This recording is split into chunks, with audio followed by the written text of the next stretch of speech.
దేవుడు ఈ మాటలను మన కొరకై దీవించునుగాక. అట్లు ఆయన దీనులను ఉన్నత స్థలములలో ఉంచును, దుఃఖపడు వారిని క్షేమమునకు లేవనెత్తను. ప్రియులారా, దీనులను ఉన్నత స్థలాలలో ఎవరు కూర్చోబెట్టగలరు? దీనులను ఉన్నత స్థలాలలో ఎవరు కూర్చోబెట్టగలరు? దుఃఖపడు వారిని క్షేమానికి ఎవరు లేవనెత్తగలరు? ఇది లోకంలో చాలా సాధ్యంగా ఉంటుంది, కానీ పరలోకములో ఉన్న దేవుడు ఈ వాక్యమును, ఈ వాగ్దానాన్ని దేవుడు నెరవేరుస్తూ వచ్చాడు. దీనులను ఉన్నతమైన స్థలాల్లో కూర్చున్నబెట్టాడు. బైబిల్ చరిత్రలో చాలామందిని ఇలాగ చేస్తూ వచ్చాడు. ఇది దేవునికే సాధ్యము. ఒక సామాన్యమైన మనుష్యుడు ఒక ఐఏఎస్ ఆఫీసర్ అవ్వాలంటే అది చాలా కష్టం. ఒక సామాన్యమైన మనుష్యుడు ఒక రాజు అవ్వాలా, ఒక మంత్రి అవ్వాలంటే చాలా కష్టం. కానీ పరలోకములో ఉన్న దేవుడు భూమి మీద దీనులను ఉన్నతమైన స్థలాల్లో కూర్చొనిబెట్టాడు. దీనులను, దుఃఖపడు వారిని, ఏడుస్తూ ఉన్నవారిని, రోధిస్తూ ఉన్న వాళ్ళని, కుటుంబ పరిస్థితులను బట్టి వేదనతో ఉన్నటువంటి వారిని, కృంగిపోయి కృషించిపోయిన వారిని ఆయనే లేవనెత్తేవాడు. ఆయన తప్ప లోకములో అలాగూ చేయవారు ఎవ్వరు ఉండరు. నువ్వు బాధలో ఉండి ఆయన దగ్గరికి వెళ్ళినా, నువ్వు దుఃఖంలో ఉండి ఆయన దగ్గరికి వెళ్ళినా, అందుకే రాబడింది కీర్తనల గ్రంథము 94వ కీర్తన 94వ కీర్తన 94వ కీర్తన 94వ కీర్తన 19వ వచనం చదువుకుందాం. నా అంతరంగమందు విచారములు హెచ్చగా నీ గొప్ప ఆదరణ నా ప్రాణమునకు నెమ్మది కలగజేసినాయి. మన అంతరంగాల్లో కూడా ఎన్నో విచారాలు, ఎన్నో ఆలోచనలు, ఎన్నో మనం కృంగిపోవడానికి ఎన్నో విచారం ఉన్న చోట కృంగుదల ఉంటుంది కదా. అంతరంగములో విచారములు హెచ్చిన దినాన దేవుడు తన గొప్ప ఆదరణతో మనల్ని ఏం చేసినాడంట? మన ప్రాణానికి నెమ్మదినిచ్చినాడు. నీ ప్రాణానికి నెమ్మది ఇచ్చువాడు, నీ ప్రాణానికి విశ్రాంతినిచ్చువాడు పరలోకములో ఉన్న దేవాది దేవుడే. కాబట్టి నీకు విచారములు హెచ్చిన, దుఃఖముల మీద దుఃఖములు వెంటాడుతూ ఉన్నా, శ్రమ వెంబడి శ్రమ వెంటాడుతూ ఉన్నా, నిన్ను తరువారు నిన్ను వెంటాడుతూ ఉన్నా కూడా ఆయన యొద్దకరా. ఆయన యొక్క గొప్ప ఆదరణ నీ ప్రాణానికి నెమ్మది కలగజేస్తుంది. కీర్తనలో ఇంకో మాట రాయబడింది, నీ వాక్యము నన్ను బ్రతికించి ఉన్నది, నా బాధల్లో ఇదే నాకు నెమ్మదినిస్తా ఉన్నది. దేవుని వాక్యము నెమ్మది. దేవుడే నెమ్మది ఇచ్చేవాడు, నీ ప్రాణాన్ని కాపాడువాడు, నీ జీవితాన్ని లోకములో కాపాడువాడు ఆయనే, నేను బ్రతికించువాడు ఆయనే. లేకపోతే మనకు కలిగిన విచారాలను బట్టి, బాధలను బట్టి ఎప్పుడో చచ్చిపోవాల్సిన వాళ్ళే. ఎన్నోసార్లు చచ్చిపోదాం అనుకుంటాం, ఎన్నోసార్లు ఆ జీవితం ఇందరితో ముగిసిపోతే బాగుండు అనుకుంటాం. కానీ దేవుడు అలాగూ చేయనివ్వడు, అలాగూ కానివ్వడు. దేవుడు నీ విచారాలన్నీ కొట్టివేయవాడు. ఆయన నీ విచారాలని కొట్టివేసి నీకు సంతోషం ఇచ్చేవాడు. కాబట్టి ఇలాగూ ఎవరి జీవితంలోనైనా చేసినారా? ఇలాగూ దేవుడు ఎవరి జీవితంలో చేసినాడు. వాళ్ళ గురించి ఇప్పుడు మనము చూసుకుందాం. ఆ వాక్యాన్ని మనము ధ్యానం చేసుకుందాం. రండి.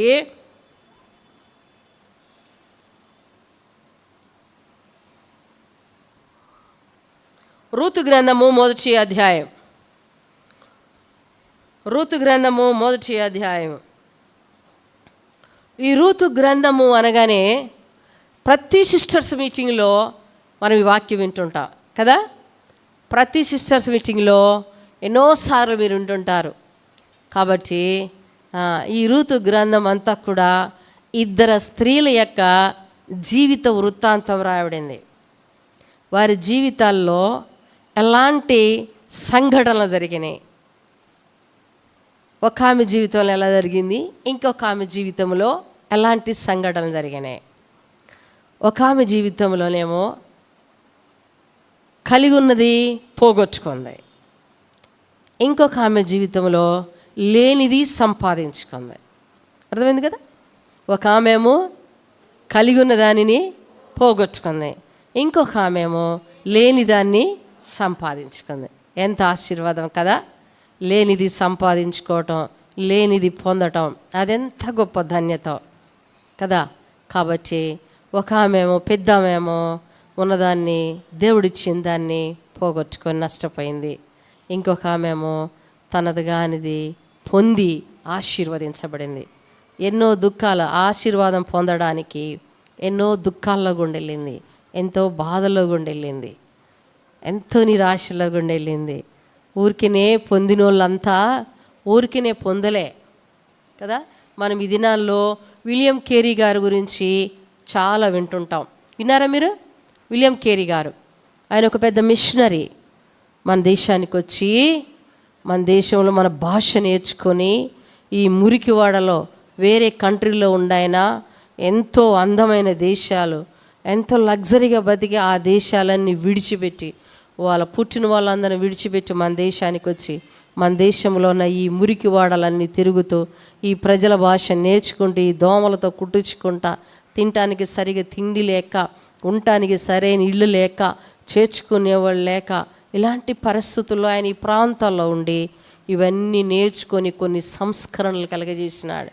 బ్యాంకింగ్ విధానాన్ని, బైబిల్ యొక్క ముద్రణ విధానాన్ని, ఈ ఆడవాళ్ళు అమ్మమ్మలు, నాయనమ్మలు, తాతలు చనిపోగా వీళ్ళు కూడా చనిపోవాలా, ఆ పద్ధతులన్నిటినీ మార్చివేశాడు. ఎన్ని సంస్కరణలు కదా.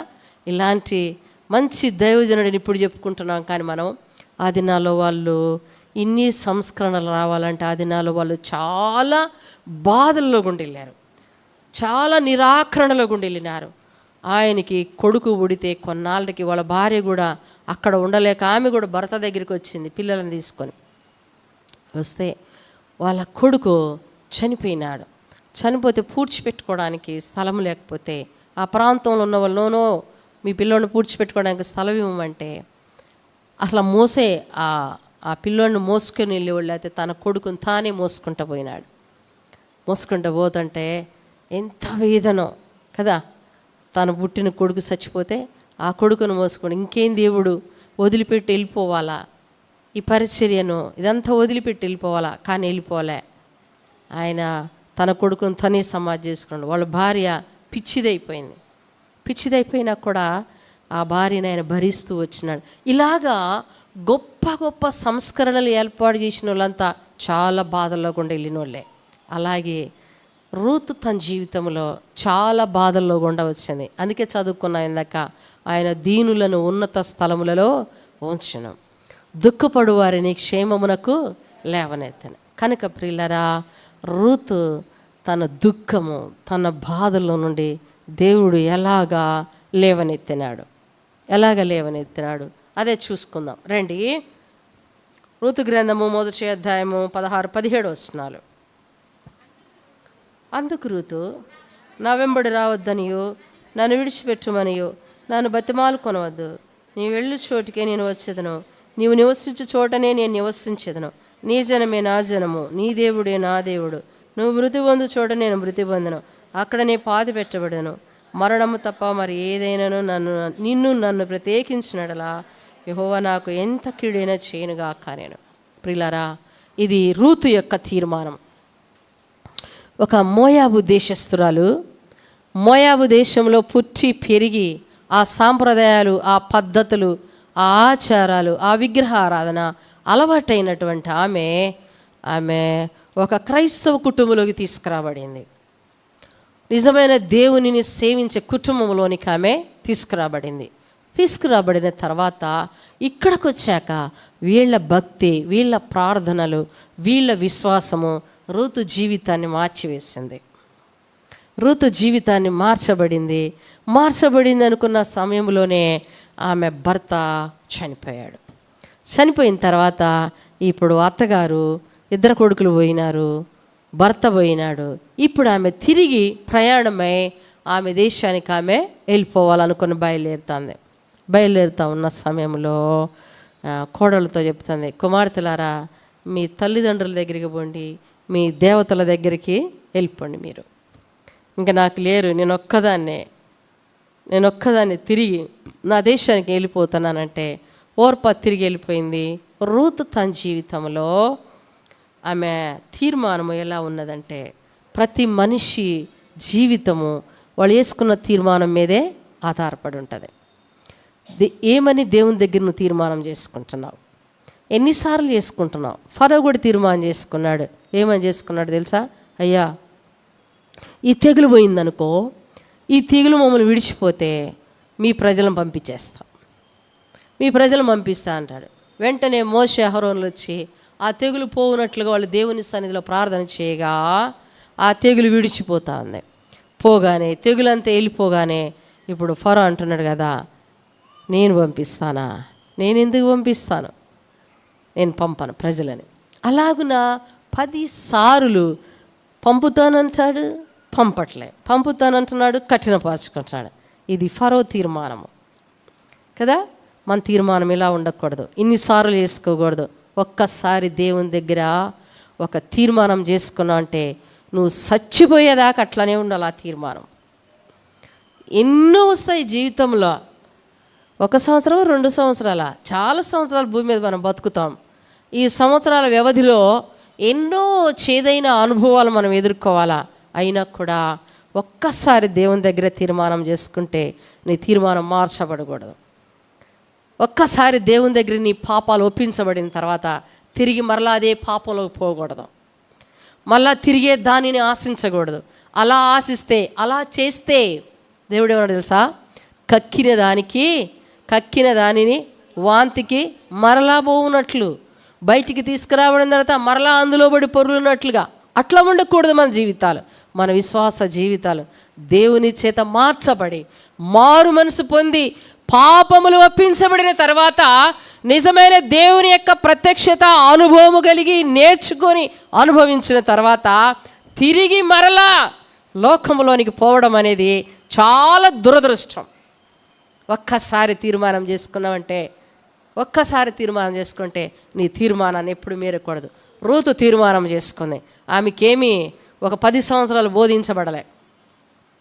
ఆమె నిజమైన దేవుని సంతతిలో పుట్టిన ఆమె కాదు. ఆమె మోయాబు దేశస్తురాలు. వాళ్ళు విగ్రహాలు పూజించి సేవించే వాళ్ళ నానే పూజారి అంట.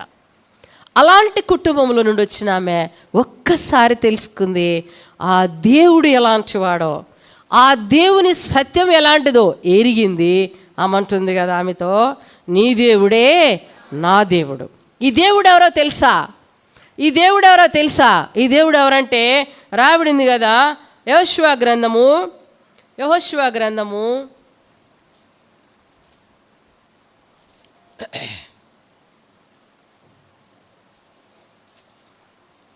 2వ అధ్యాయము, యెహోషువ గ్రంథము 2వ అధ్యాయము 11వ వచనము. మేము వినినప్పుడు మా గుండెలు కరిగిపోయెను. మీ దేవుడైన యెహోవా పైన ఆకాశమందును క్రింద భూమి యందును దేవుడే. మీ ఎదుట ఎట్టి మనుషులకైనను ధైర్యమే మాత్రమును ఉండదు. మన దేవుడు ఎవరంటే పైన ఆకాశమందును కింద భూమి యందును దేవుడే. ఆయన పరలోకములోను దేవుడే, భూమి మీదను కూడా ఆయన దేవుడుగా ఉన్నాడు. ఈ దేవుణ్ణి ఆమె రుచి చూచింది. ఈ దేవుని యొక్క సత్యాన్ని ఆమె ఎరిగి అంటుంది, నీ దేవుడే నా దేవుడు. రాహాబు అంటుంది కదా, మీ దేవుడు ఎవరు అనుకున్నారయ్యా? వాళ్ళకి చెప్తుంది. ఎవరికి? ఆ దేవుని ఎరిగిన ప్రజలకు చెప్తుంది, ఆ దేవుని ఎరిగిన జనులకు చెప్తుంది. మీ దేవుడు అంటే ఎవరు అనుకున్నావు? పైన ఆకాశమందును కింద భూమి యందును దేవుడే. మీ ఎదుట ఎట్టి మనుషులకు ధైర్యం ఏమాత్రం కూడా ఉండదు. ప్రియులారా, మన జీవితంలో ఎరగాల మన దేవుడు ఎలాంటివాడో ఎరగాల, ఎరిగి ఆయనను సేవించాల. రూతు ఎరిగి అంటుంది కదా, నీ దేవుడే నా దేవుడు, నీ జనమే నా జనము. నువ్వెక్కడ చచ్చిపోతే నేను అక్కడ చచ్చిపోతా. నిన్ను నన్ను మరణం తప్ప ఏది కూడా వేరు చేయకూడదు. ఎంత బలమైన తీర్మానం అండి. ఒక అన్యురాలు మోయాబీలు దేవుని ఎరగడం అనేది అసాధ్యము. కానీ ఆమె ఆ దేవుని యొక్క సత్యాన్ని ఎరిగి దేవునిలోనికి వచ్చింది. దేవునిలోనికి వస్తే అసలు దేవుడు ఏమన్నంటే ద్వితీయోపదేశకాండము 23:3 ఒక మాట రాయబడింది. ద్వితీయోపదేశకాండము 23:3 అమ్మోనీయుడే కానీ మోయాబీయుడే కానీ యెహోవా సమాజంలో చేరకూడదు, వారిలో 10వ తరము వారైనను ఎన్నడూను యెహోవా సమాజంలో 10వ తరము కూడా చేరకూడదంట. మోయాబీయుడు కానీ అమ్మోనీయుడు కానీ చేరకూడదు. 10 తరాల వరకు ఉన్నవాళ్ళు కూడా చేరకూడదు. అంటే దోషం అప్పటికి కొంచెం పలసనవుతుంది, అయినా కూడా చేరకూడదు.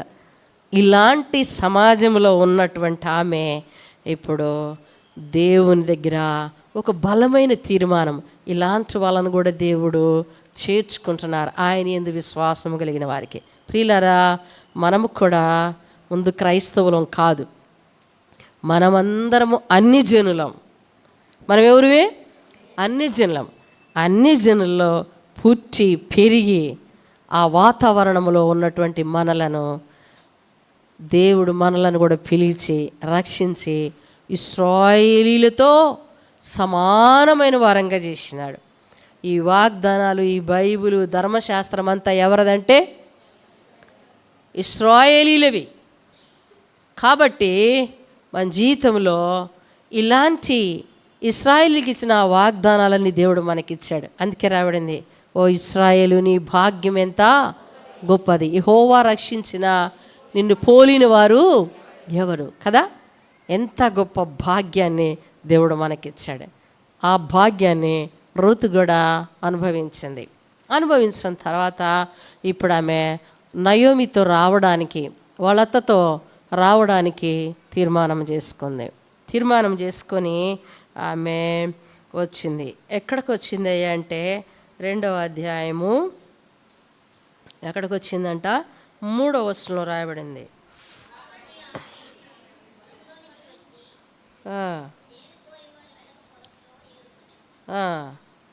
కాదు, మొదటి వచనం చదువుకుందాం. నయోమి పెనిమిటి బంధువుడు ఒకడు నేను, అతడు చాలా ఆస్తిపరుడు, అతడు ఎలీమెలకు వంశపు వాడైనను, అతని పేరు బోయాజ్. ఇప్పుడు ఆమె ఎక్కడికి తేబడింది అంటే బోయేజు పొలంలోకి తేబడింది. ఎక్కడ తేబడింది చెప్పండి? బోయేజు పొలంలోకి తేబడింది. ప్రియులరా, బోయేజు పొలంలోనికి తేబడిన రూతు జీవితము బోయేజు పొలములో ఎలా ఉన్నది అర్థమవుతుంది కదా. బోయేజు పొలములోకి రూతు తీసుకురాబడింది. అయితే బోయేజు పొలంలో రూతు ప్రవర్తన, రూతు జీవితము ఎలా ఉన్నది? ప్రియులారా, మనం కూడా లోకములో నుండి దేవుని ఇంటిలోకి తీసుకురాబడినాం. దేవుని ఇంటిలోకి తీసుకురాబడిన మన ప్రవర్తన కూడా, మన జీవితము కూడా, మన విశ్వాసము కూడా ఎలా ఉన్నది ఒక్కసారి మనమే యోచించుకుందాం. రూతు బోయజ్ పొలములో ఎలా ఉన్నది అంటే, అసలు బోయజ్ పొలం ఎలాంటిదో తెలుసా? బోయజ్ పొలం ఎలాంటిదంట 4వ వచనంలో రాయబడింది. బోయజు బెత్లెహేము నుండి వచ్చి యెహోవా మీకు తోడయుండును గాకని చేయుకోయి వారితో చెప్పగా, వారు యెహోవా నిన్ను ఆశీర్వదించునుగాక. బోయజ్ పొలం ఎలాంటిదో తెలుసా? కాదు, ఆత్మీయులు రక్షించబడిన వారున్న పొలము బోయజ్ పొలం. ఆత్మీయులు రక్షించబడి వారున్న పొలము బోయజ్ పొలం. అసలు బోయజ్ ఎలాంటి వాడో తెలుసా? రాబడింది 2వ అధ్యాయము 20వ వచనం. 2వ అధ్యాయం 20వ వచనము. నయోమి బ్రతికి ఉన్న వారికిని సచ్చిన వారికిని ఉపకారము చేయటం మానని ఇతడు యెహోవా చేత ఆశీర్వదింపబడును గాక అని తన కోడలితో అని. బోయజ్ ఎలాంటివాడంట? సచ్చినోళ్ళకి ఉపకారం చేస్తాడంట, బతికినోళ్ళకి ఉపకారం చేస్తాడంట. మనం బతికినోళ్ళకే చేయం, మనం బతికినోళ్ళకే చేయం. బోయజ్ ఎలాంటి వాడంట? సచ్చినోళ్ళకి చేస్తాడంట ఉపకారం, బతికినోళ్ళకి కూడా ఉపకారం చేస్తాడంట. ఎంత మంచివాడండి బోయజ్ కదా. ఆయన స్వభావము అలాంటి స్వభావము. ఆయన స్వభావాన్ని బట్టి ఆయన పొలం ఎలాంటిదంటే అందరూ రక్షించబడ్డ వల్లే. బోయజు పని వాళ్ళ సంభాషణ ఎలా ఉందంట, యెహోవా మీకు తోడ ఇండునుగా. కానీ బోయజ్ అంటే పనులు ఏమంటున్నారంట, యెహోవా నిన్ను ఆశీర్వదించనుగాక. మన సంభాషణ ఎట్లా ఉండాలా, ఉప్పేస్తామే కూరల్లో ఉప్పేస్తామే అట్లా ఉండాలంట మన సంభాషణ.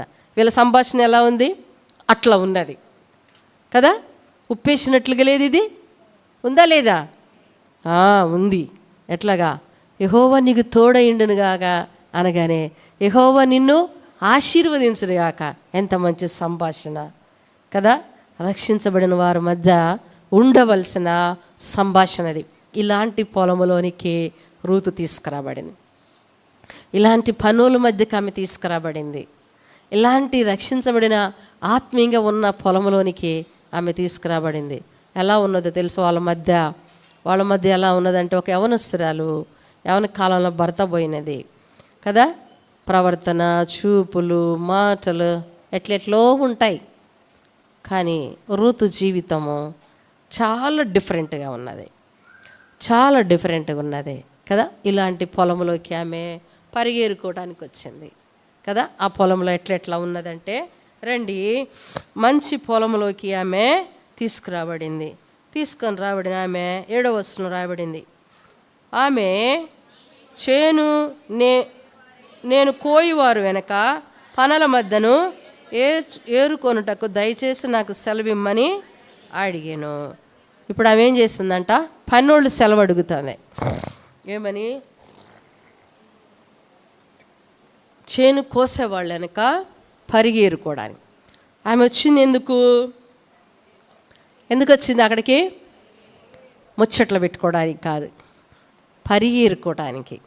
ఏం ఏరుకోవడానికి, మందిరానికి మనం ఎందుకు వస్తాం, అందుకేనా నిజంగా, అందుకే అయితే దేవునికి స్తోత్రం కదా. మనం ఎందుకు రావాలంటే పరిగేరుకోవాలా. ఎక్కడ ఏరుకోవాలా, మందిరంలో పరిగెరుకోవాలా. అంతా పొలంలో కోయబడినదంతా మంద కాదు, పరిగా అక్కడోటి పడతాయి, అవి ఏరుకోవాలా. దేవుడు నీకు ఇయ్యబడే భాగం ఉంటుంది, పరిగెరుకోవాలా అంతే. చాలామంది ఉన్నారు, ఆమె ఒక్కతే కాదు, అక్కడ ఉంది చాలామంది ఉన్నారు. అయినా కూడా ఆమె పని, ఆమె ఉద్దేశం ఏంటంటే, నేను పరిగెరుకోవడానికి వచ్చినా, నేను ఏరుకోవాలా. నువ్వు కూడా ఆ ఉద్దేశంతో వస్తే దేవుడు నీకు కావలసిన భాగాన్ని దేవుడు నీకు ఇస్తాడు కదా. మనం కూడా ఏరుకోవాల్సింది వాళ్ళని వీళ్ళని చూడటానికి కాదు, వాళ్ళతో వీళ్ళతో ముచ్చట్లు కాదు, వాళ్ళ వైపు వీళ్ళ వైపు చూడడానికి కాదు. దేవుడు ఏది నీకు ఇవ్వాలనుకున్నాడో అది నీకు ఇస్తాడు. నువ్వు ఏరుకోవటం నేర్చుకోవాలా. దేవుడు నీతో ఏది రాగానే మోకరించి ప్రార్థన చేసుకుంటారా. మందిరానికి రాగానే ఏం చేస్తాం, నువ్వేం చేసుకుంటావో తెలియదు, కానీ మన దైవజనుడైతే అది నేర్పాడు. ఏమని, రాగానే ప్రార్థన చేసుకోవాలా. ఎందుకు చేసుకోవాలంటే అది కూడా చెప్పిండు. ఏమని, ప్రభువా ఈ దినము వాక్యం ద్వారా దైవజనం ద్వారా నాతో మాట్లాడయ్యా, నీ స్వరాన్ని నేను వినాలి ప్రభువా, నేను చాలా బాధల్లో ఉన్నాను యేసయ్యా, నాకు ఆదరణ కలగాల, నాతో మాట్లాడయ్యా అని ప్రార్థన చేసుకుంటాం. అలాగున ప్రార్థన చేసుకుంటాం, మనకు అట్లా నేర్పబడింది. కాబట్టి నువ్వు ఆశతో వస్తే దేవుడు నీతో మాట్లాడతాడు. నువ్వు ఏ ఉద్దేశంతో పోతావో ఆ ఉద్దేశాన్ని బట్టి దేవుడు నీతో మాట్లాడతాడు. అందుకే దేవుని ఇంటికి ఆ ఉద్దేశంతోనే రా. దేవుడు నీతో మాట్లాడాలని రా. దేవుడు నీకేం సెలవిస్తాడో రా, దేవుడు తప్పకుండా నీతో మాట్లాడతాడు. కనుక రూతు బోయజ్ పొలంలో ఏం చేస్తుందంటే పరిగెరుకుంటాను. వేరే ఇంకెవరు తొలగిపోలే ఆమె. రెండవదిగా రాయబడింది కదా, రెండవ అధ్యాయము 10వ వచనం.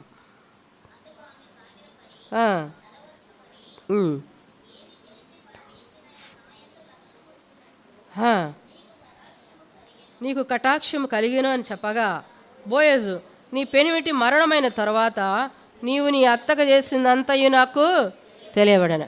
ఎంత తగ్గించుకొని మాట్లాడుతండి బోయజు మాట్లాడుతున్నాడు.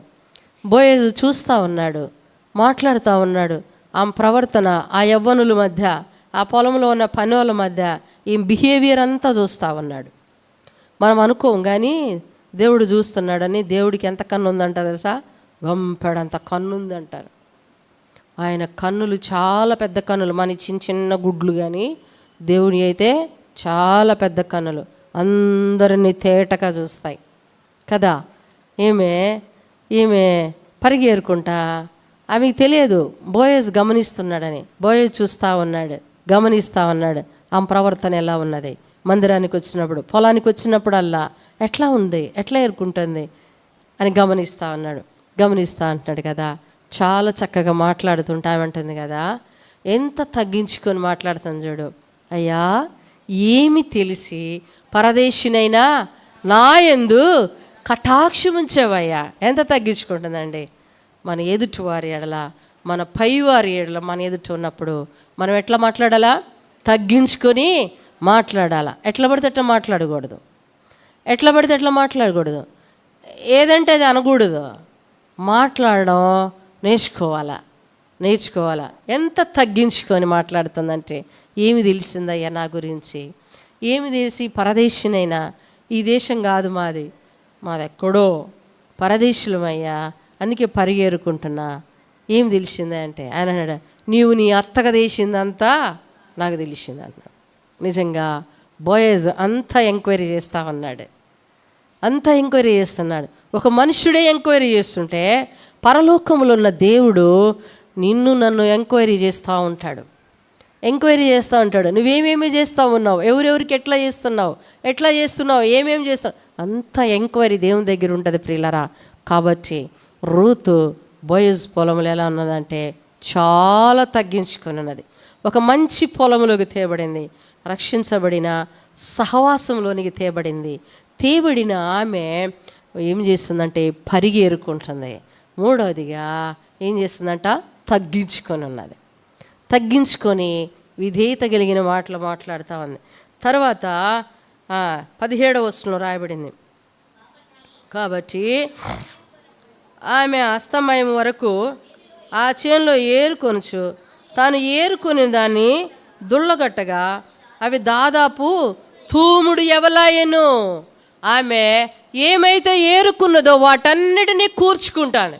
నువ్వు దేవుని మందిరానికి వచ్చినప్పుడు దేవుడు నీతో ఏమేమి సెలవిస్తూ ఉన్నాడో, ఏమేమి మాట్లాడుతూ ఉన్నాడో వాటన్నిటినీ కూర్చుకున్న తర్వాత వాటిని ఏం చేయాలంట, దుల్లగొట్టుకోవాలా. ఏం చేయాలా? దుల్లగొట్టుకొని మంచి వాటిని ఏం చేయాలా, తీసుకొని పోవాలా. చెడ్డ వాటన్నిటిని ఏం చేయాలా, ఇక్కడే వదిలిపెట్టాలా.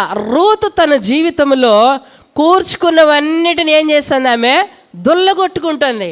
చెడ్డవాటిని, పొట్టుని, తాలుని తీసుకొని పోవడానికి ఆమె ఇష్టపడలా. నీ జీవితంలో కూడా తాలు తీసుకొని పోవద్దు, పొట్టుని తీసుకొని పోవద్దు. దేవుడు నీకు ఇచ్చే శ్రేష్టమైన వాటిని పట్టుకొని పోవాలా. చాలామందికి ఎంతో వాక్యము 2 వర్తమానాలు వింటారు కానీ వాళ్ళ ఇంటికి ఏం పట్టుకుపోతారంటే ఏదన్నా ఒక చిన్న ఉదాహరణలు చెప్తారు కదా, ఆ ఉదాహరణలే పట్టుకొని పోతారు కానీ వాక్యం అంతా ఇక్కడే విడిచిపెట్టిపోతారు. కొంతమంది ఎట్లా ఉంటారంటే ఈ విన్న వాక్యం అంతా గేట్ కాడకు పోగానే ఇంత మాత్రానికి ఏముందిలే అనుకొని పోతారు. ఇట్లా ఉంటుంది నీ జీవితంలో. రాయబడింది హెబ్రీ రాసిన పత్రిక 2వ అధ్యాయం 1వ వచనం.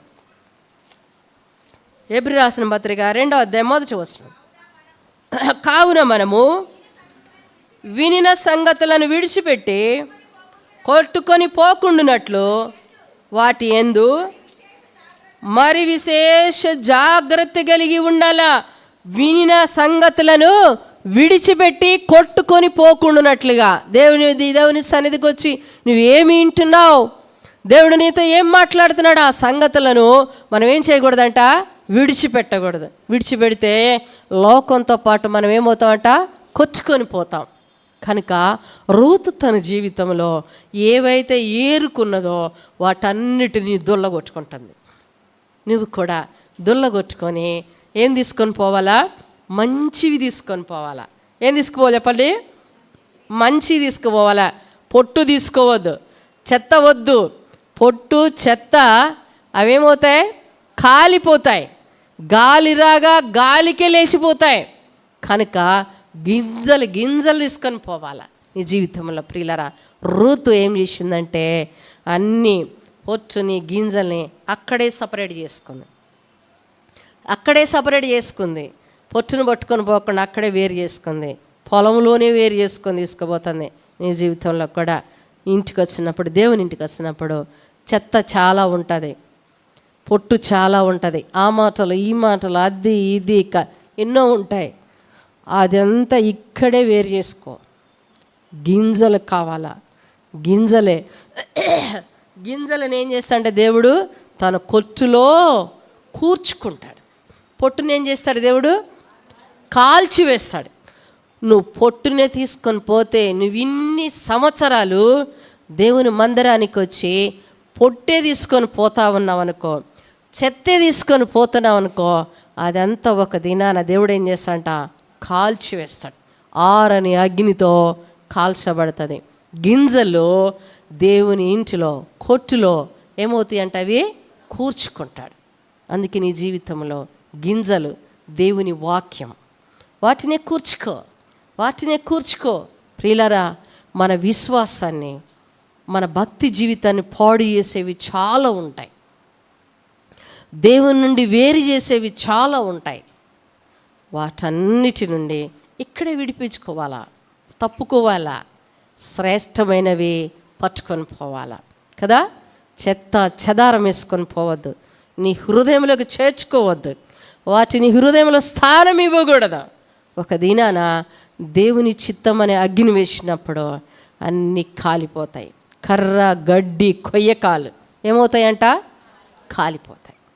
అవి కాలిపోతాయి. బంగారము, వెండి, వెలగల రాళ్ళు ఏమవుతాయంట? నిలిచి ఉంటాయి. దేవుని చిత్తం అనే అగ్ని దేవుడు వేసినప్పుడు అవి నిలబడి ఉంటాయి.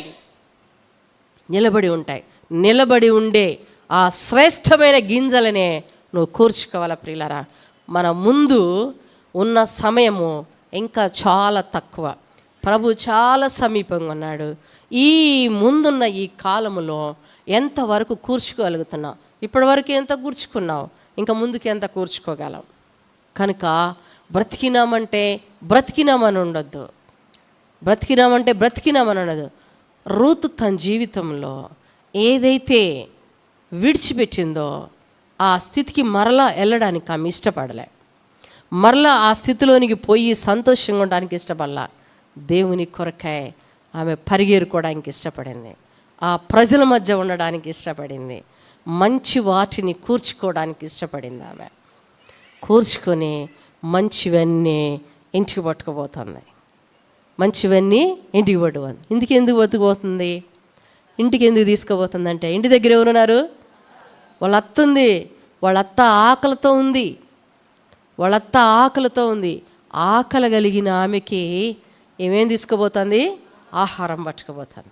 నీ ఇంటిలో కూడా చాలామంది ఆకలితో ఉంటారు, ఆత్మీయమైన కొరతతో ఉంటారు. వాళ్ళందరి ఆకలి తప్పులు తీర్చుకోవాలంటే చెత్తతో కడుపు నిండుతుందా? ఆ చిన్న కొడుకు పోయి పందుల దగ్గర ఉన్నాడు. పందుల దగ్గరికి వెళ్తే పందులకి యజమాని ఏం పెట్టాడంటే పొట్టు పెట్టాడు. ఆ పొట్టునే తింటున్నవి. వీడు అనుకున్నాడంట, ఏమని? అబ్బా, ఆకలి ఎక్కువవుతుంది, పందులు తింటున్నాయి కదా, నేను కూడా ఆ పొట్టునే తిందాం అనుకున్నాడు, నా ఆకలి తీర్చుకుందాం అనుకున్నాడు. కానీ ఆయనకి ఒక సంఘటన గుర్తొచ్చి, ఈ పొట్టుతో నా కడుపు నిండునా, నా ఆకలి తీరునా? నా తండ్రి ఇంటిలో చాలా ఆహారం ఉన్నది, అనేకులకున్నది, కాబట్టి నేనుండను, ఇంక ఈ పందుల దగ్గర ఉన్నాను, ఈ పొట్టు తినను అని లేచి బయలుదేరి తండ్రి దగ్గరికి వచ్చాడు. పిల్లరా, మన జీవితంలో పొట్టుతో కడుపు నిండదు. ఉట్టి మాటలు ఎవ్వరికి ఆదరణనివ్వవు. ఒట్టి మాటలు లేమిడికి కారణం. కాబట్టి ఒట్టి మాటలకు కాదు, గట్టి మాటలు చెప్పాలా. కాబట్టి రూతు ఇంటి దగ్గర ఉన్న వాళ్ళ అత్త ఆకలి తీర్చాలి అంటే ఆహారం తీసుకొని పోతుంది. నీ ఇంటిలో ఉన్న నీ ఇరుగు పొరుగు వారికి ఆహారం పెట్టాలంటే నువ్వు కూడా ఈ దేవుని ఇంటి నుండి ఆహారం తీసుకొని పో, దేవుని మాటలు తీసుకొని పో. దేవుడు ఎలాంటి వాడో, ఎలా సాయం చేస్తాడో, ఎలా ఆదుకుంటాడో, ఎలా లేవనెత్తుతాడో, ఎలా తోడుగుంటాడో, ఎలా కాపాడుతాడో, ఎలా వాగ్దానం ఇస్తాడో, ఎలా నెరవేరుస్తాడో, ఇవన్నీ వింటున్నావు కదా. దేవుని ఇంటికి వచ్చి ఇవన్నీ చేతబట్టుకొని పో. విశ్వాసముతో వారందరికీ ఆహారాన్ని పంచిపెట్టు. వారి ఆకలి దప్పులు తీరుతాయి కదా. ఇప్పుడు ఆకలిగా ఉన్న అత్తకి ఆహారం తీసుకొని పోయింది. ఈమె ఆకలి తీరింది, ఆమె ఆకలి కూడా తీరింది కదా.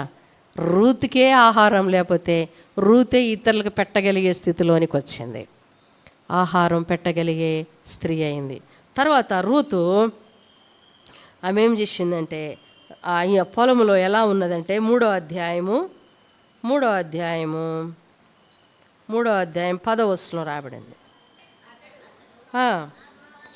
అతడు, నా కుమారి, యెహోవా చేత నీవు దీవెన నొందిన దానవు, కొద్దివారినే కానీ గొప్పవారినే కానీ యవనస్తులను వెంబడింపక ఉండుట వలన నీ మునుపటి సత్ప్రవర్తన కంటే వెనకటి సత్ప్రవర్తన మరి ఎక్కువైనది. కాబట్టి నా కుమారి, భయపడుకుము, నువ్వు చెప్పినదంతయు నీకు చేసేదను, నీవు యోగ్యురాలవని నా జనులందరూ ఎరుగుదరు. ప్రియులరా, ఆమె ఒక యవనస్తురాలు. ఆ పొలములో కొద్దోళ్ళను వెంబడించలేదంట, గొప్పోళ్ళను వెంబడించలేదంట కదా. నేను చెప్పిన సిస్టర్స్ మీటింగ్లో ఏమని, ఏ వయసు వాళ్ళకి ఆ వయసు వాళ్ళు ఫ్రెండ్షిప్.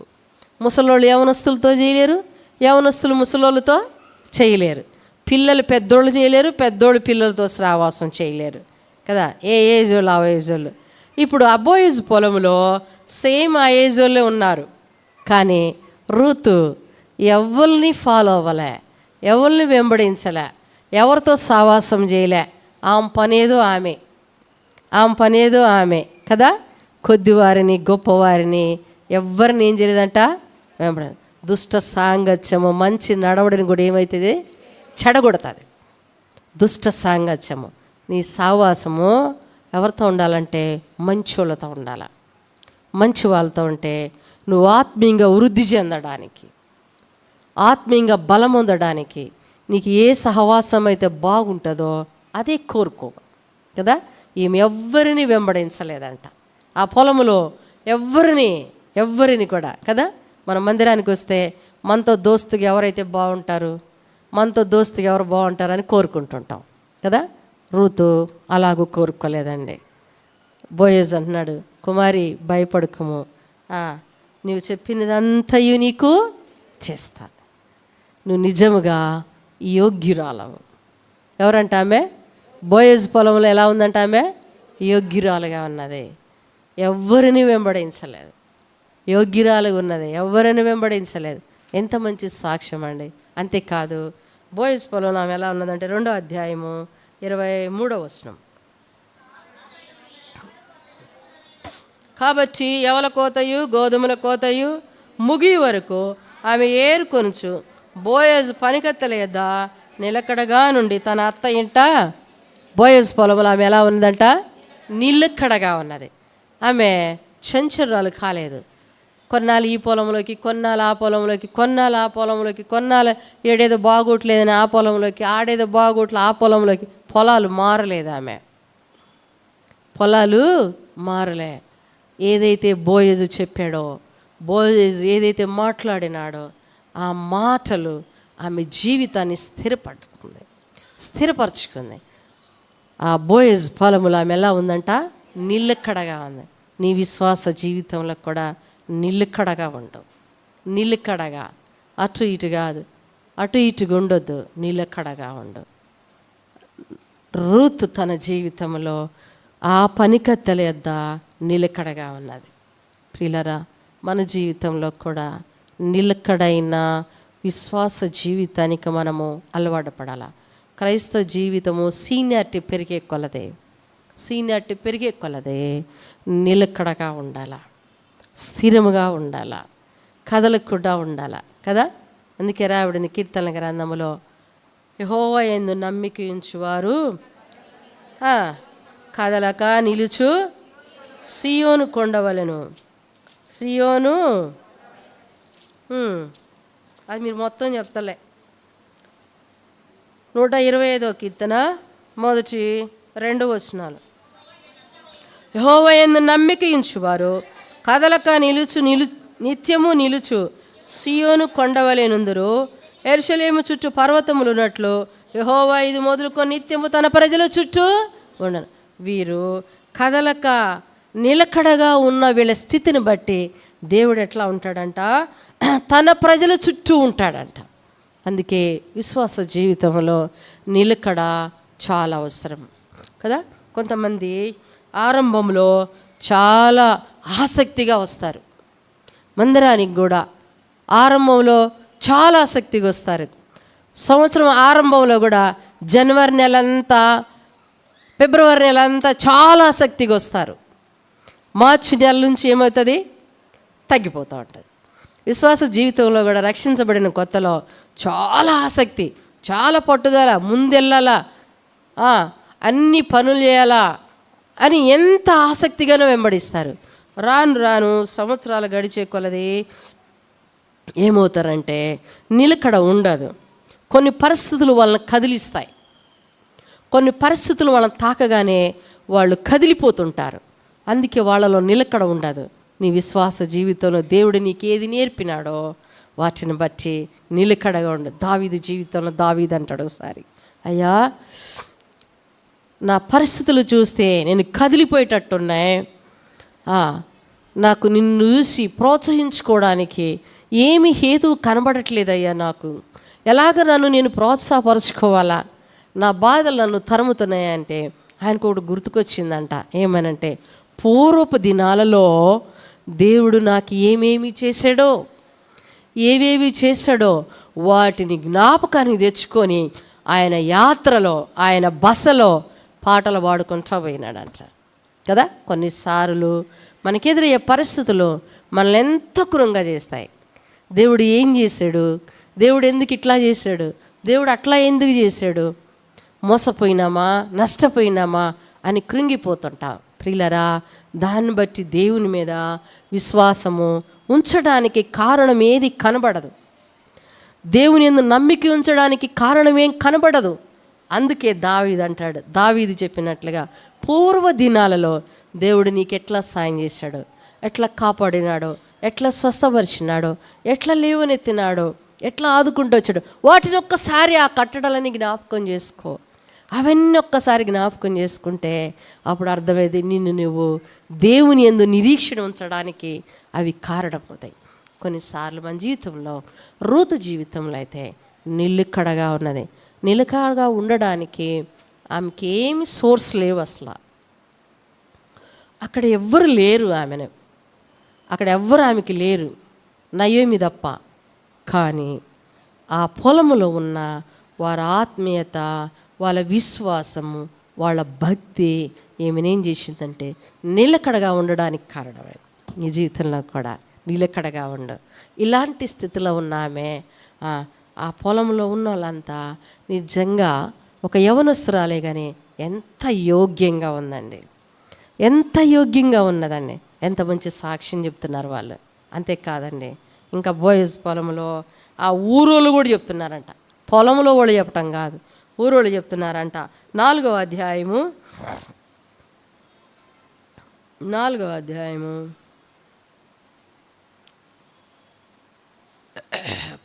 వచనం.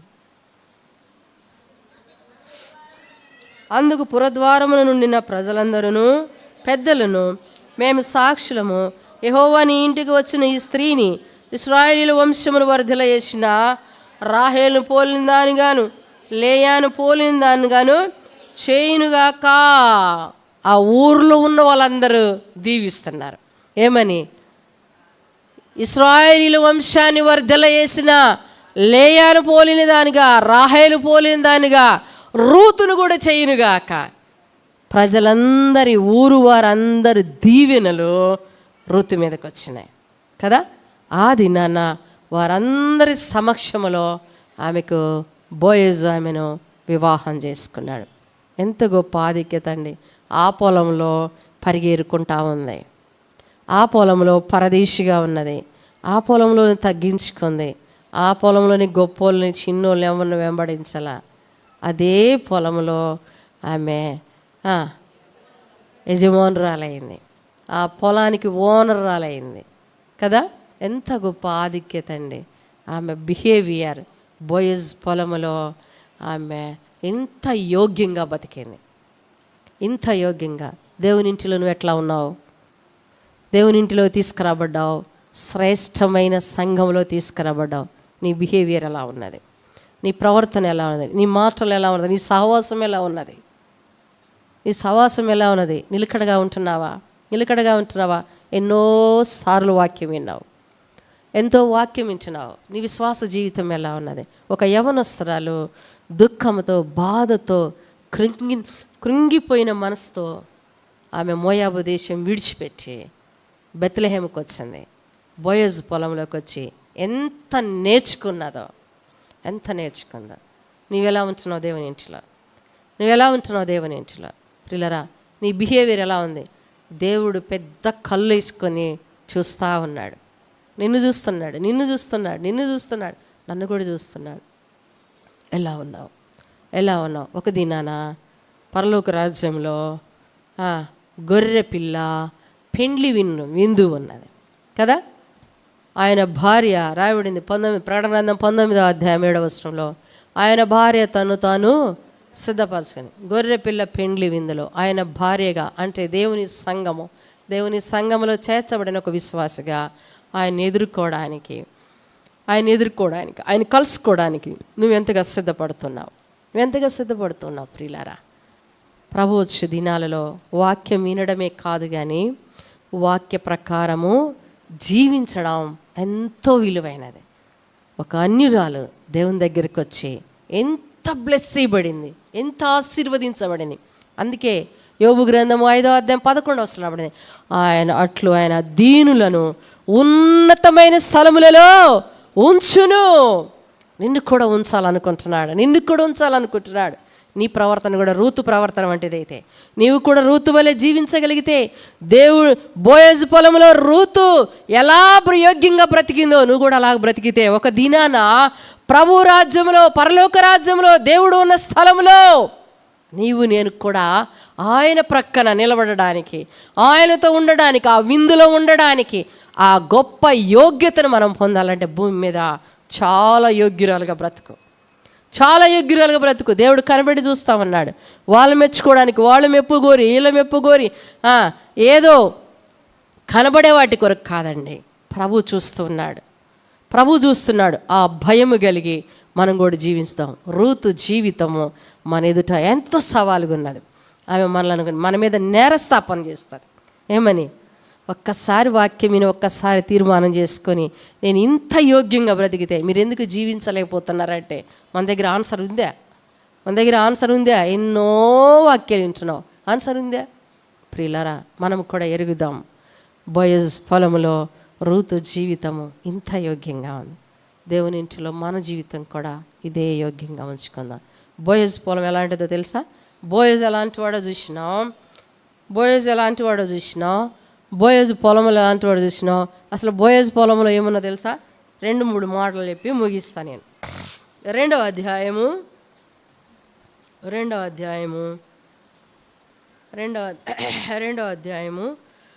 వచనం నేను చదువుతాను వినండి. 9వ వచనము మధ్య భాగంలో ఉంది. పోయి నీకు దాహం అగునప్పుడు కుండల ఎద్దకు పోయి పనివారు చేదిన నీళ్లు త్రాగము. బోయజ్ పొలంలో ఏమున్నాయి? సమృద్ధి అయిన నీళ్లు ఉన్నాయి. అంటే సమృద్ధి అయిన వాక్యం ఉన్నది. దేవుని ఇంటిలో ఎంత వాక్యం అండి! భక్సింగ్ గారి సహవాసములో ఎంత వాక్యం ఉన్నదో మీరు ఎరిగిరో లేదో కానీ ఎంత వాక్యమో, ఎంత ఉంటుంది, ఎంత డెప్త్గా ఉంటుందో. ప్రియులరా, ఇంత సమృద్ధి అయిన వాక్యం మనకి ఇవ్వబడతా ఉంది. రెండవదిగా 13వ వచనం, అందుకు ఆమె, నా ఏలినవాడా, నేను ఈ పనికత్తెలో ఒక దానన కాకపోయినను నీవు నన్ను ఆదరించవు. బోయజ్ పొలంలో ఏమున్నది? ఆదరణ ఉన్నది. బోయజ్ పొలంలో రక్షించబడిన పని వాళ్ళు ఉన్నారు. బోయజు సచ్చినోళ్ళకి బతికినోళ్ళకి మేలు చేసేవాడు. మూడోదిగా బోయజు పొలంలో సమృద్ధి అయిన నీరు ఉన్నది. 4వదిగా ఆదరణ ఉన్నది. ఏమున్నది? ఆదరణ ఉన్నది. తర్వాత అదే వచనంలో నీ దాసురాలనగు నాయందు ప్రేమ కలిగి మాట్లాడేటివి. బోయజు పొలంలో ఏమున్నదంట? ప్రేమ ఉన్నది. ఆయన ఎప్పుడు దేవుని దగ్గరికి వచ్చినా ప్రేమతో నీతో మాట్లాడతాడు. ప్రేమ ఉన్నది. తర్వాతది రాబడింది కదా 14వ వచనం, బోయజు భోజన కాలమున నీవిక్కడికి వచ్చి భోజనం చేసి చిరకలో నీ ముక్కను ముంచి తినుమని ఆమెతో చెప్పగా చేను కోయి వారి వద్ద ఆమె కూర్చుండెను. అతడు ఆమెకు పేలాలు అందియగా ఆమె తిని తృప్తి పొంది కొన్ని మిగిల్చాను. బోయజు పొలంలో ఏమున్నదంట? సమృద్ధి అయిన ఆహారం ఉన్నది. చివరిది తృప్తి ఉన్నది. ఏమున్నది? తృప్తిగా ఉన్నది. కనుక ప్రియుల బోయజ్ పొలము ఇలాంటిది. దేవుని పొలము కూడా, దేవుని సంఘము కూడా ఇలాంటివన్నీ ఉన్నాయి. ఇలాంటి సంఘములో తీసుకురాబడిన నీవు ఎంతగా ఎదుగుతున్నావు, ఎంతగా వృద్ధి చెందుతున్నావు, ఎంతగా ఆత్మీయంగా బలపడుతున్నావు. దేవుడు చూసేది ఇవే. దేవుడు చూసేది ఇవే. ఇంత భౌతికంగా వృద్ధి చెందుతున్నాం కాదు, నువ్వు ఆత్మీయంగా ఎంత డెవలప్ అవుతున్నావు, ఇంకెంత కూర్చుకుంటున్నావు, దాన్నే చూస్తాడు దేవుడు. కనుక ప్రియులరా, ఈ చివరి దినాల్లో మన ఎదుడు తీసుకురాబడిన మాటలను బట్టి మనము కూడా ఈ అంత్య దినాలలో ఋతువలే మనము కూడా దేవుని ఇంటిలో ఆత్మీయంగా ఎదుగుదాం, బలమొందుదాం, ఆయన ఎదుట యోగ్యురాలము అని సాక్ష్యం అందాం.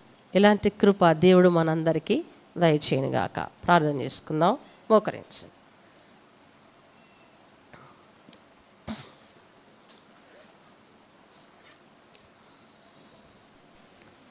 మోకరించండి. ప్రార్థన చేసుకుందాం.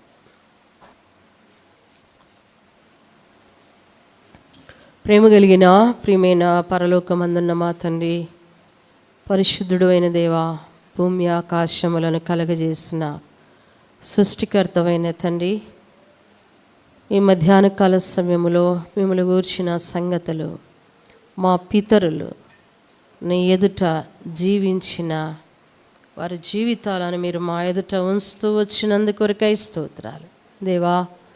బోయజ్ పొలములో రూతు జీవితము చాలా యోగ్యంగా బ్రతికింది దేవా. మమ్మలను కూడా లోకములో ఎక్కడెక్కడో సంచారం చేసి మమ్మలను దర్శించి నీ ఇంటిలోకి చేర్చినావయ్యా. మేము కూడా ఋతువలే జీవించడానికి మాకు సాయం చేయ్యా. మంచి పొలములోనికి, మంచి సహవాసములోనికి, సమృద్ధి గల, ఆదరణ గల, ప్రేమ కలిగిన, భద్రత కలిగిన పొలంలోనికి రూతు తీసుకురాబడింది. ఆమె ఆ పొలంలో పరిగెరుకుంటా ఉంది, తగ్గించుకొని మాట్లాడుతూ ఉన్నది. ఆమె ప్రవర్తన నేను ఎంతో కాపాడుకుంటా వచ్చింది. అంతే కదయ్యా, ఆకలి కొనిన వారికి ఆహారం పెట్టగలిగిన స్థితిలోనికి తీసుకొని వచ్చింది. మంచి వాటిని కూర్చుకున్నది నాయన. నీ ఇంటిలో నిలకడగా బ్రతుకుతూ వచ్చింది. అంతే కదయ్యా, కొద్దివారిని గొప్పవారిని ఎవరిని వెంబడించలేదు. మంచి యోగ్యురాలని పొలంలో ఉన్న వారందరి, పనివారందరి ద్వారా ఓ మంచి సాక్ష్యాన్ని సంపాదించుకో. అంతేకాదు నాయనా, ఆ పురద్వారం ముందున్న ఊరు వారందరూ, బెత్లెహేములో ఉన్న వారందరికి కూడా ఆమె గురించి ఆమెను ఆశీర్వదిస్తూ వచ్చారు. ఇశ్రాయేలు వంశమును వర్ధిల చేసిన లేయా వంటిదిగా, రాహేలు వంటిదిగా దేవుడు ఈమెను చేయనుగాక, మేము సాక్షులమే అని అందరూ. రూతు ప్రవర్తన బోయజ్ పొలంలో ఇంత యోగ్యంగా ఉన్నది. ప్రభువా, నీ ఇంటికి తీసుకురాబడిన మేము కూడా ఇలాగన అంచెలంచెలుగా ఆశీర్వదించబడడానికి, తగ్గించుకోవడానికి, విధేయతగా బ్రతకడానికి మాకు సాయం చేయ. అనేక సార్లు ఇవి మాకు చేత కావడం లేదు నాయన, మమ్మలను సరిచేయము. నీ వాక్యము వెల్లడవుతూ వచ్చింది. అనేకులలో వెలుగు పుట్టించండి. అనేకులతో మీరు మాట్లాడము. విన్న వాక్యమును విడిచిపెట్టకుండానట్లుగా ప్రతి ఒక్కరిని మీరు దర్శించండి నాయన. ప్రతి ఒక్కరితో మీరు మాట్లాడము తండ్రి. ప్రతి వాని జీవితంలో మీరు ప్రవేశించారు, వారితో మీరు మాట్లాడారు. రూతు వంటి వారికి సిద్ధపరచును ఆయన. ఉన్నతుడగు దేవుని యొక్క కుడి పార్శ్వమందు మేము కూడా ఉండు వరకు భూమి మీద మా దినాలన్నీ కూడా ఇలాగ యోగ్యంగా బ్రతకడానికి మాకు సహాయం చేయండి. వచ్చిన వారందరి కొరికే వందనాలు చెల్లిస్తున్నాం. ప్రతి ఒక్కరితో మీరు మాట్లాడము, సంధించండి. ఈ దిన పరిచర్య అంతటిలో నీ సన్నిధి మా మధ్య ఉంచి నడిపించమని మీ బలమైన హస్తములకి మమ్మల్ని అప్పగించుకుంటూ చెప్పబడిన మాటలను మీరు బహుగా దీవించమని కోరుకుంటూ మహిమ చెల్లిస్తూ ఎవరెవరైతే తీర్మానం చేసుకున్నారో వారి తీర్మానములను స్థిరపరచండి. ఇంకెవరు మారు మనసు పొందలేదో వారి జీవితాలు వారి పాపములను మీరు ఒప్పించండి. రూతు వలె ఒక బలమైన తీర్మానం కలగచేయండి. మీరు నిజముగా దేవుడవు, భూమి ఆకాశములను కలుగజేసిన సృష్టికర్తవు. అంతేకాదయ్యా, మా పాప దోషములను పరిహరించిన కొరకై లోకంలోనికి మనిషిగా అవతరించి సిలువలో మా పాప పరిహారార్థమై మీ ప్రాణమును పణంగా పెట్టిన దేవుడవు. ఇలాంటి దేవుని యందు ప్రతి ఒక్కరు విశ్వాసం ఉంచున్నట్లుగా ప్రతి ఒక్కరితో మీరు మాట్లాడడం. రక్షణ లేని వారికి రక్షణ, కృంగిపోయిన వారికి ఆదరణ, పడిపోయిన వారికి తిరిగి మరలా పురికొల్పు ప్రతి ఒక్కరికి మీరు అనుగ్రహించమని పరిశుద్ధాత్మదేవ పరిపరి విధముల మీరు అనేకులతో మీరు మాట్లాడుతూ రమ్మని కోరుచు మీకే మహిమ చెల్లిస్తూ నీ దాసురాలను బలహీనరాలను నా నోచ మీరుంచిన మీ మాటల కొరకొందరు మీరు సెలవిచ్చిన వాటిని మీ ప్రజల ఎదుట పంచుకోవడానికి మీరు చేసిన సహాయం అంతటిని బట్టి హృదయమార మిమ్ములను స్తుతిస్తూ యేసు ప్రభువారి పరిశుద్ధమైన నామములోనే వేడు